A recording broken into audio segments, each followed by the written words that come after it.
मला काय म्हणायचं घंटन ती वर्गणी दिली की नाही भैरवनाथ यात्रेची? दिली ना. किती दिली? 151. अरे बापरे बाळू तू? मी नाही दिली पण आमच्या सरपंचाने दिले ना 10,000 1 रुपये. अरे काय देते ते सरपंच 10,000? मी किती दिली माहितीये का? किती? आम्हाला सांग किती दिली मी? 11,111. असं म्हणजे सरपंचापेक्षा जास्त दिली होती तुम्ही. अरे सरपंचापेक्षा आपला कधी चढ असतो कशाला बी. आपण काय घाबरतो काय सरपंचाला? हो ते यात्रेला ते राडगाड घेईन ते पाळणे फिरणे सगळं सगळं झोके काय पाळणे काय मौत का कुवा काय डीजे फिजेन सगळं बोलिलंय. खायची स्टॉल बिल आपल्या घंटनला आवडते. काय बोलावं नाही लागत बळच येतात. आणि मी तर ऐकलंय हगामात लय मोठा आणणार आहे गाड्या. हे महाराष्ट्र केसरी महाराष्ट्र भूषण असे बरेच पैलवानी आणणार आहे. काय ते हगामा दरवर्षी तेच पोरण तेच कुस्ती आणि तेच रेवड्या आणि तीच जोडी होय. मला कसं वाटतं माहिती आहे का लोक कटाळे त्याला. आता ह्या वर्षी कसं पोरांमध्ये असं चैतन्य हे असं म्हणजे नाही का बा जिवंतपणा जत्राला यावं असं वेगळं पण काहीतरी पाहिजे. तरुणांसाठी म्हणता का चेअरमन? तरुणांसाठी. मग तुम्ही तरुणांना असं काहीतरी एनर्जेटिक मोटिवेशनल त्यांच्यामध्ये असं नवं चैतन्य जागृत झालं पाहिजे. त्यासाठी तुम्ही काय काम करा गौतमीला बोलवा.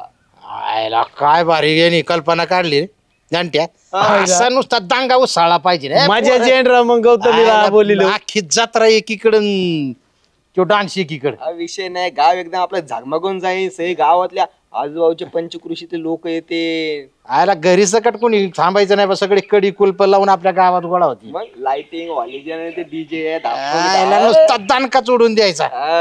लाइटिंग बिटिंग. पण सरपंचाला कळलं तर ती होती काही. सरपंच काय करते आपण परस्पर ठरवू. सरपंचाला काय सांगायची गरज आहे?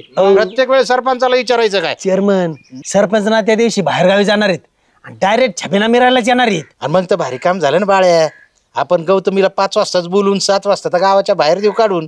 जमन मग आहे का नाही चेअरमन? असं होऊ शकतं. चला आपण जाऊ गौतमींच्या ऑफिसला मस्तपैकी उद्या जाऊन त्यांचं काय असेल ते बोलणं बिलणं करून घेऊ ठरवून घेऊ. उद्या जाऊ आणि त्यांना थोडं सॅम्पल दाखवा आहे का नाही. काय ऍडव्हान्स देऊन येऊ. त्यांचं ते फेमस गाणं कोणतं ते ड्रायव्हरला जीव थोडाला असं ते गाण्याची एकदा झिल्लक बघू आणि मग ठरू. उद्या नक्की उद्या किती वाजता? कधी जायला पाहिजे? सकाळच जाऊ. सकाळ जाऊ म्हणजे काय ऑफिसला आसन बाई नाश्ता विष्टा करून मध्येच एकदम जेवण बिवण करून मध्ये खाऊ ना मिसळ बिसळ. चेअरमन असलं काय काळजी. चेअरमन असे मिसळ होय सगळं चांगलं भारी जेवण देतो तुम्हाला. चला चला काय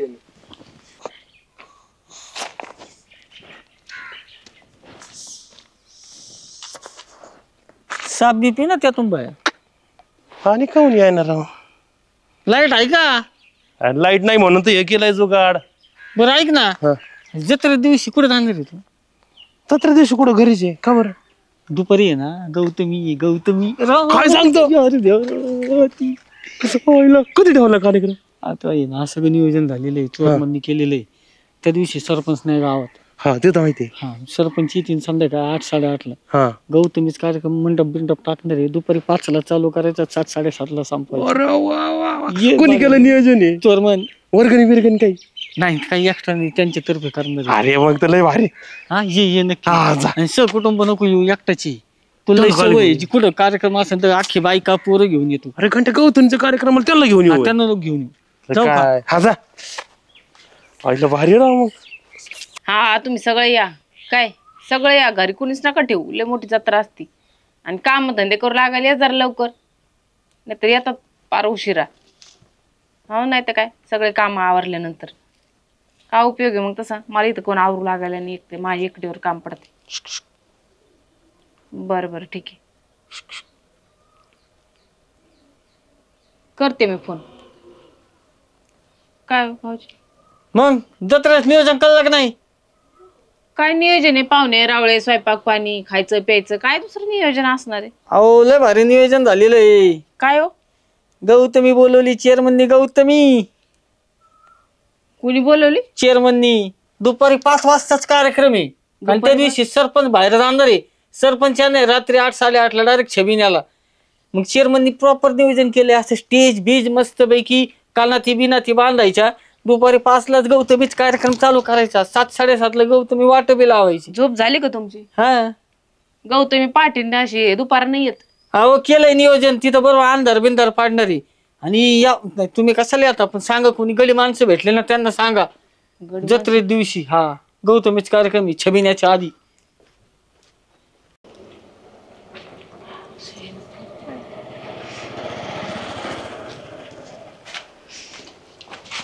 लयच दारात बसली, घरात नाही बसतायत का तुला? आई ग लय पोटात दुखत आहे. काय झालं तुझ्या पोटात दुखायला? काय माहित असं कस तरीच होतंय पोटात. कधीपासून दुखतंय? मगच धरून दुखतंय, तुमचीच वाट बघत होते मी. बरं, ठीक आहे, मी त्या डॉक्टरला सांगतो, फोन करतो, ते डॉक्टर येईन आणि बघन मग काय असेल ते. डॉक्टर काय बघन? तपासीन ना मग. काय तपासेल? अरे तुझं पोट दुखतंय ना. हा मग काय तू सोनोग्राफी मशीन घेऊन घरी येणार तपासायला? मग सोनोग्राफी करायची का तुला? मग बरं ठीक आहे, मी आहे ना ते श्यामला सांगतो रिक्षा घेऊन ये आणि तुला दवाखान्यात घेऊन जायला सांगतो. श्याम हे करीन श्याम ते करीन. श्याम काय माझा नवरा आहे का? आ अरे पण आता काय तुला डॉक्टरची व्यवस्था करतोय, दवाखान्यात जायला रिक्षाची व्यवस्था करतोय, अजून काय पाहिजे तुला? तुम्ही करायला पाहिजे ते. याला त्याला सांगता त्याच्यावर लुटून देतात मोकळे होता गावभर हिंडायला. गावभर हिंडायला नाही, मला महत्वाचं काम आहे, मी यात्रा कमिटीत आहे, मला थोडं बाहेर जायचंय. हा मग हे लग्न करायच्या आधी विचार करायचा असतो यात्रा कमिटी धरायची का आपली घरची कमिटी धरायची. अरे महत्वाचं, मी चेअरमन आहे, यात्रा कमिटीचा अध्यक्ष आहे, मला काही गोष्टी बघावं लागत आहेत. मग घरात बी बघावं लागतं. मी बी बायको आहे, मला दवाखान्यात कोण घेऊन जाईल? 2-3 दिवस ऍडमिट करा मला चला. अरे पण सगळी व्यवस्था झाली, तुला नुसतं ऍडमिट व्हायला काय जाते? पैसे देतोय, रिक्षा देतोय. तिथं कोण थांबन? कोणाला? तुझी बहिणीला बोलून की.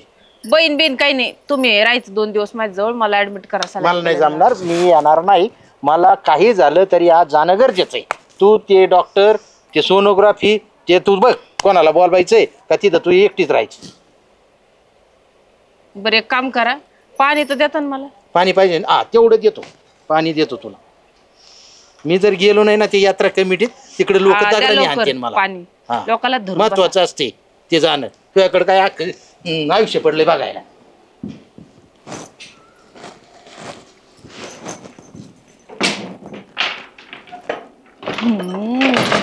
जा आता गौतमी पाटीलला बघायला. हा? अरे काय नाही काय नाही काय नाही काय नाही. मी अरे जरा उघडलं की गावातून येते गावातून. दरवाजा कमून लावून घ्या, उघड ना, मला जायचंय. अरे ती यात्रा कमिटीच्या संग जायचंय मला. अजून कसं काय येणार राव चेअरमन? हा ना राव, एवढा वेळ लागत असतो काय? काय टाइम ठरला होता आणि किती वाजलेत आता? अरे भाऊ कंटन, मी घरापाशी चक्र मारून आले, 2 चक्र मारले, आवाज दिले, शिट्टे बी वाजवलं 2दा. फोन लाव बरं त्यांना. फोन तर लागना ना, फोन आउट ऑफ कव्हरेज रे येतोय, फोन लावून व्हायचं. घरापाशी गेल्यावर फोन बी लावला त्यांना.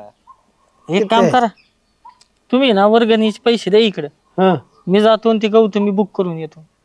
तू जातो ना, आम्हाला काय चावत का? आम्ही येतो मग. आईला कसं करावं गाड्या? उशीर झाला, ती गेली निघून, तर ते काय मोकळ्या खुर्ची सांगा गप्पा आणायच्या तिच्या ऑफिस मध्ये जाऊन. नाही तर काय राव, मी येतो ना जाऊन. होय मी येतो. मग तुम्ही जात मग मी काय थांबू? मग मला पण यायचं ना. तिघ कुठं एकटा जाऊन येतो ना टपके, आणि एसटीन जातो. आईला ये, पण तिचं ऑफिस कुठे कुणाला माहिती? अरे पण भांडवलाचं कसं? ऑफिस स्पॉन्सर माणूस आपला तो आहे ना चेअरमन भैया. ऑफिसचा पत्ता कोणाला विचारता येईल, कोणी सांगन, पण पैशाचं काय? त्याला काय दात पाडून द्यायचे का गांठे आपण आता? हा ना, तो याकडनं याच्याकडनं माझ्याकडं. ठीक आहे, आपण दिले किती देता ना तुम्ही? 500 देत आणि मी 200 देईन, त्याच्याकडून 100 होईल. एवढ्या ह्याच्यात होईन का काही? जाणं येणं तर लागेल ना आपल्याला. कसं करावं गाड्या? आता मग डोकं बंद पडलं राव. मग काय टेन्शनचे काम आहे राव. किती आनंदात होतो मी. हा ना राव, चेअरमनने असं नको करायला पाहिजे होतं राव. हा ना, एवढं त्यांनी आपलं सगळं प्रोत्साहन दिलं, पण ऐन टायमाला आता त्यांनी असं केल्यावर म्हटल्यावर राव मग. ते सरपंच काय आली इकडं? अयो भाऊ करलाय टेन्शन मध्ये. काय नाही, ते आपल्या गावची यात्रा आहे, हा मग चाललंय नियोजन बा, काय करायचं काय नाही ते. एवढे मोठे सगळे जबाबदारी व्यवस्थापन आहे, सगळं आपलं मॅनेजमेंट करावं लागेल ना. काय ना काही तुम्ही कशाला लोड घेता? आम्ही आहेत ना जुने जाणते माणसं. लोडचं काही नाही, पण आता कसं थोडीशी जबाबदारी असते. किती खोटं बोलता तुम्ही? शाळेत शिकले नाही का खोटं बोलणं पाप आहे? अहो सरपंच काय आलं, आम्हाला आहे ना गौतमी बुक करायला जायची होती, नेमके चेअरमनची आहे ना, आणि सगळे पैसे बिशे त्यांच्याकडेच. गौतमी हा डान्स पार्टी. हा, तुम्ही तिकडे नाही ना त्या दिवशी, तुम्ही डायरेक्ट छबिल्याला येणार आहे ना, मग दुपारी 5 ते संध्याकाळी 7:30 गौतमीचा डॅन्स आहे. अयो हा, आणि मग कधी? मग तिकडे जायचं चेअरमनाची आहे ना, आम्हाला बुकिंगला ऍडव्हान्स इसर द्यायला जायचंय. पण घंटे तुला माहित नाही का 5 ते 7 आपल्याकडे हगामा असतो. हा मग हगामा तिकडे होईल, गौतमीचं मंडप इकडे अलीकडे टाकाय दुसरी. असं होय. हे कोणाचा प्लॅन होता? हे काय हे आम्ही सगळे चेअरमन. अच्छा चेअरमन कुठे? मी चेअरमन कडे बघतो. चेअरमन ते आहे ना, पाऊण तास झाला आम्ही वाट बघतोय, जायचंय आम्हाला. अरे लाजा वाटवते जरा तुम्हाला. भैरवनाथाची यात्रा आहे आपल्या गावात, एवढं जागृत देवस्थान, एवढं पुरातन मंदिर, एवढं सगळे लोक तयारी केल्यात, बायांनी गोधाड्या धुतल्यात, सगळे साफसफाई केली, जुने भांडे धुतलेत, अंगणात सडा घातलाय, आणि तुम्हाला डान्स आणायचा आहे, डान्स पार्टी आणायची तुम्हाला. अरे शहरातले लोक, गावातले लोक शहरात गेले इथपर्यंत ठीक आहे, पण जेवढे गावात मागे राहिले त्यांनी तरी गाव पण नको का जपायला? आणि आपण जर असं केलं, विचार करा, बारकाले पोरं येतं, मोठमोठ्या लोकांचे हगाम्यामध्ये कुस्त्या बघत आहेत, त्यांची बी इच्छा होती का आपण पण कुस्त्या खेळावं म्हणून, आणि तुम्हाला डान्स ठेवायचा, डान्स पार्टी ठेवायची. अरे काय बाळू, तू तरी चेअरमन म्हणले म्हणून आम्ही तयार झालो. काय चेअरमन म्हणले, तुम्हाला काय वाटायला पाहिजे का हो? असं असतं का कुठं? एवढं इतकं सुंदर मंदिर आहे, आता छबिना निघणार, सगळं मस्तपैकी मी पारंपरिक वाजंत्री लावले, सगळे सनई चौकड्यावाले, ते काय त्या डान्स पार्टी पडून वाजत नेऊ का छबिना मी? बरोबर आहे सरपंच तुमचं सगळं. चेअरमनच म्हणत होते नव तरुणांना काहीतरी उत्तेजित. आपलं चुकतंय बाळू भाऊ, चुकलं आमचं सरपंच. आता आहे ना, आता हगामा करायचा, जो सालाबाद प्रमाणे जो आहे ना तोच हगामा करायचा, आणि तेवढ्याच धामधूम मध्ये करायचा. तू एक काम करे, त्या रेवड्या गोडीशेवची तयारी कर. बाळू तू मैदान साफ करून घे, 4-5 पोरं घे, मस्त किती लाल माती सगळी व्यवस्था कर. सगळ्या गावात जाऊन बोबाटा करायचा, सगळीकडे प्रचार करायचा, आजूबाजूच्या गावात जेवढे काही पैलवान असतील, छोटे मोठे सगळे पैलवान, आपल्या जत्रेच्या दुसऱ्या दिवशी हगामा असतो, त्या हगाम्याला आले पाहिजेत. कळलं का? आता काही त्याच्यात चूक नाही होणार. नाही. बोला भैरवनाथ महाराज की जय. भैरवनाथाच्या नावानं सांग भलं.